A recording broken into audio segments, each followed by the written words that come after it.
అదే RTV app వార్తల్ని క్షణాల్లో చదివే అవకాశం ఉంటుంది. ఒక న్యూస్ పేపర్, ఒక టెలివిజన్ ఛానల్ మీ చేతుల్లో ఎప్పుడూ ఉంటాయి. మొన్న ఒక పేపర్లో చూసిన ఆమె ఎవరేమో మాకు తెలియదు, ఆ కడియం ఆమె పేరేదో ఉంటుంది.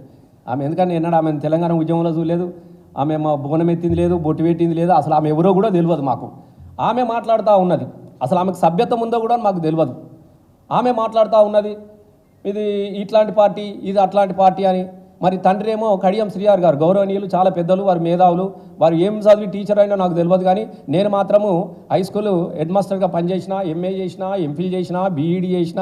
నేను కూడా నేను కూడా ఒక ఉపాధ్యాయునే. కానీ ఒక ఉపాధ్యాయునిగా వచ్చిన అని చెప్పుకునే మాటలు అయితే ఆయన గారు లేదు, నీతి మాలిన మాటలు. ఓడిపోయే పార్టీ అట.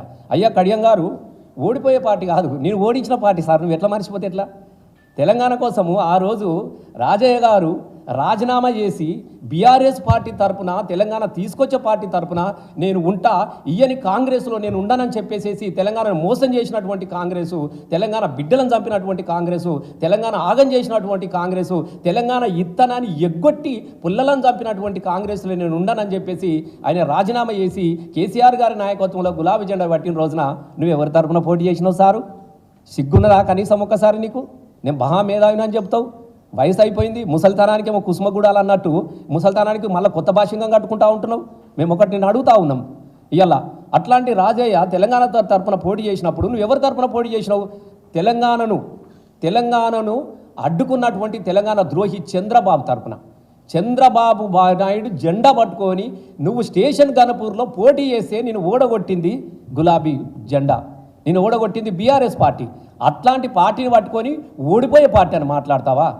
నిన్ను ఓడగొట్టింది, నీ తప్పుని చెంపలేసుకొని నేను కూడా తెలంగాణ తీసుకొచ్చే పార్టీలకు వస్తాను అన్నప్పుడు నిన్ను ఆహ్వానించి మళ్ళా నిన్ను గెలిపించింది ఇదే బీఆర్ఎస్ పార్టీ, ఇదే గులాబీ జెండా. ఆ చరిత్రను మర్చిపోతే ఎట్లా? ఇలా నేను ఒకటి చెప్పదలుచుకున్నా, నిజాయితీగా చెప్తున్నా, నిక్కచ్చిగా చెప్తా ఉన్నా.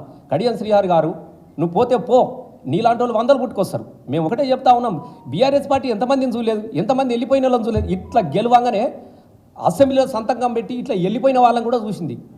కొత్త కాదు కదా పార్టీ, ఇది ఉద్యమ పార్టీ, ఇది కొత్త తయారు చేసుకుంటుంది. ఇది ఒక పెద్ద ఉత్పత్తి కేంద్రం, వందల వేల మందిని తయారు చేస్తుంది.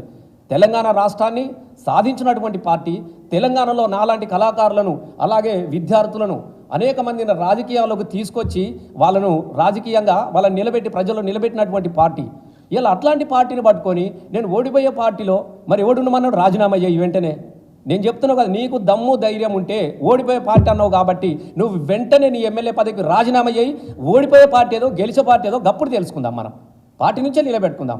ఇప్పుడు గెలిపించినటువంటి పార్టీ మీద నువ్వు ఓడిపోయే మాటను ఎప్పుడైతే మాట్లాడినావో ఖచ్చితంగా నీ పదవికి నువ్వు రాజీనామా చేసి నువ్వు మాట్లాడే మాటలకు ఏమన్నా విలువలు ఉంటాయి తప్ప సొల్లు కబుర్లు కానీ, నీతి మాలిన కబుర్లు కానీ నువ్వు ఎప్పుడు కూడా చెప్పదు. కడియం శ్రీహరిని ఇయ్యాలని నేను చెప్తా ఉన్నా, పాత్రికేయుల మిత్రులు వాళ్ళ సాక్షిగా నేను చెప్తా ఉన్నా. కడియం శ్రీహరి మొదటి నుంచి కూడా మాదిగల ద్రోహి, మాదిగ జాతి అంటేనే ఆయనకి కళ్ళ మంట.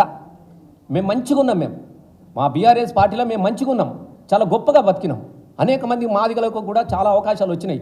ఎప్పుడైతే ఈ కడియం శ్రీ అనేటోడు అడుగు పెట్టిండో అప్పటి నుంచి మాదిగ జాతిని ఒక్కొక్కని లేనిపోని ఆరోపణలు చేయించుకుంటా, లేనిపోయిన కుట్రలు చెప్పుకుంటా మాదిగ జాతిని మొత్తం నిర్వీర్యమయ్యేదాకా ఒక శిఖండి పాత్ర పోషించుండు కడియం శ్రీహరి గారు. ఆ రాజన్న జీవితాన్ని అట్లే నాశనం చేసిండు. అలాగే ఇలా మా ఆరూరు రమేష్ను ఇళ్ళకై పోయేదాకా అట్లనే పెట్టినాడు. అట్లాగే పసునూరు దయాకర్ పోయేదాకా అట్లే పట్టినాడు. ఒక్కొక్క మాదిగ బిడ్డను ఆ నియోజకవర్గ వరంగల్లోనే వాళ్ళ ఉనికి లేకుండా చేసే కుట్రలో భాగంగా అనేకమైనటువంటి కుట్రలు కూడా ఇలా తెలంగాణ ప్రజలు కూడా చూసినారు. ఎందుకనంటే ఆయనకు నాకు విచిత్రం అనిపిస్తుంది. అనేది ఇప్పటికి కూడా నేను చెప్తా ఉన్నా, అసలు ఆయన ఏంటిదో నాకు అర్థమైతలేదు. ఒకళ్ళు అంటారు వాళ్ళ అమ్మ బయలామే, నాయన ఇంకొక ఆయనే లేదు, ఒకళ్ళు అంటారు ఒకళ్ళు ఇది ఒకళ్ళు అదంటారు. అసలు ఆయన అటు కానోడు అవుతుంది, ఇటు కానోడు అవుతుంది. మరి అటు ఇటు కానోడు ఏమంటారు నాకు తెలియదు. గదే పాత్ర పోషిస్తూ ఉన్నాడు. ముందు నువ్వేదో క్లారిటీ, ఇలా ముందు ఏదో ఒకటి చెప్పాలి కదా. నేను అందుకే పార్టీని కూడా అడుగుతా ఉన్నా, కాంగ్రెస్ పార్టీని అసలు చేతులెత్తి నమస్కరిస్తూ ఉన్నా. తెలంగాణ మాదిగ జాతికి, ఓ తెలంగాణ మాదిగ బిడ్డగా, తెలంగాణ కళాకారునిగా, తెలంగాణ రాష్ట్ర సాధనలో గొంతెత్తిన బిడ్డగా నేను చెప్తా ఉన్నా. దయచేసి మీకు చేతులెత్తి నమస్కరిస్తూ ఉన్నా. మాదిగ జాతి అనేది కాంగ్రెస్ పార్టీకి మనం ఓటేయద్దు, దయచేసి చెప్తా ఉన్నా. మాదిగలను మొదటి నుంచి కూడా అంటరానోళ్ళుగా చూస్తున్నటువంటి పార్టీ. ఇలా 3కు 3 సీట్లు ఉంటే 3 సీట్లు 80 లక్షలకు పైగా జనాభా కలిగినటువంటి జాతి మా మాదిగ జాతి. 3 సీట్లు ఉంటే ఒక్క సీట్లనన్నా కనీసం ఇంత అంటరాని వాళ్ళుగా చూస్తారా మీరు మాదిగ జాతిని? ఇలా మాట్లాడాలి మందకృష్ణ గారు కూడా ఎక్కడున్నా నాకు తెలుస్తలేదు. నువ్వు కూడా మాట్లాడాలి దయచేసి. ఇలా ఎందుకు అడుగుదాం, నిలబడదాం, కొట్లాడదాం. ఈ జాతి ఉనికికే ప్రమాదం వచ్చినటువంటి ఎన్నిక ఇలా కాంగ్రెస్ కుట్ర చేస్తూ ఉన్నది. పెద్దపల్లిలో గడ్డం వంశీ, సరే ఆయనకు 5-6 కులాలు, నేను వాళ్ళ గురించి మాట్లాడదలుచుకోలేదు. గడ్డం వంశీ ఓట్ల కాడికి రాగానే మాది ఈ కులం, మిగతా విషయాలకు వస్తే నో డోంట్ టచ్ మీ, మేమంతా ఇది. అక్కడ గడ్డం వంశీ మాల, అక్కడ నాగూర్ కర్నూలు మల్లు రవి గారు మాల, ఇక్కడ బైండ్ల. అసలు మేము ఉన్నామా సచ్చినమా? మీరు చచ్చిపోతే సావుడప్పు కొట్టేటోళ్ళం సార్ మేము. నేను 100% చెప్తా ఉన్నా. ఈయనకు మనసు చంపుకొని కడియం గారిని మేము అడిగినాం సార్ని కూడా, సార్ ఇది కొంత డేంజరస్ కేసు సార్, ఇది తెలుగుదేశంలో కూడా గిట్లనే చేసింది సార్, ఎందుకో మా మాదిగల మీద మొదటి నుంచి ఈయనకు సదాభిప్రాయం ఉండదు సార్ అని అనుకున్నప్పుడు, పోని మన కోసం వస్తూ ఉన్నాడు, చదువుకున్నోడు, ఓ మంచోడు, మనకు ఒక పెద్దోడు ఉండంతి అన్నప్పుడు మా సారు నిన్ను గౌరవించి నీ మెడలో కండువ వేసిన రోజున నీకు ఎదుర్కోవాలని డప్పు కొట్టినాం సార్ మేము. ఇలా రేపు పొద్దుగాల సావు డప్పు కొడతాం కదా, 100% కొడతా ఉంటాం.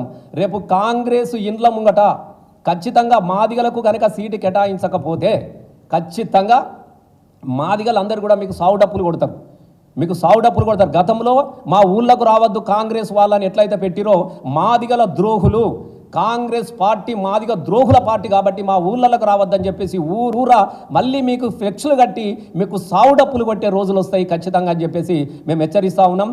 వరంగల్ ప్రజలకు అందరికీ నమస్కారం చేస్తూ ఉన్నాం. దయచేసి మొదటి నుంచి కూడా ఓ జయశంకర్ సార్ పుట్టినటువంటి ఊరు, ఓ దాశరథి గారికి జన్మనిచ్చినటువంటి ఊరు, కాళోజీ నారాయణరావు గారు అక్కడి నుంచే మాట్లాడిండు. ప్రాంతం వాడు ద్రోహం చేస్తే, ప్రాంతేతరుడు ద్రోహం చేస్తే ప్రాంతం అవతల దాకా తరుముదామన్నాం, చంద్రబాబును ధర్మేసినాం.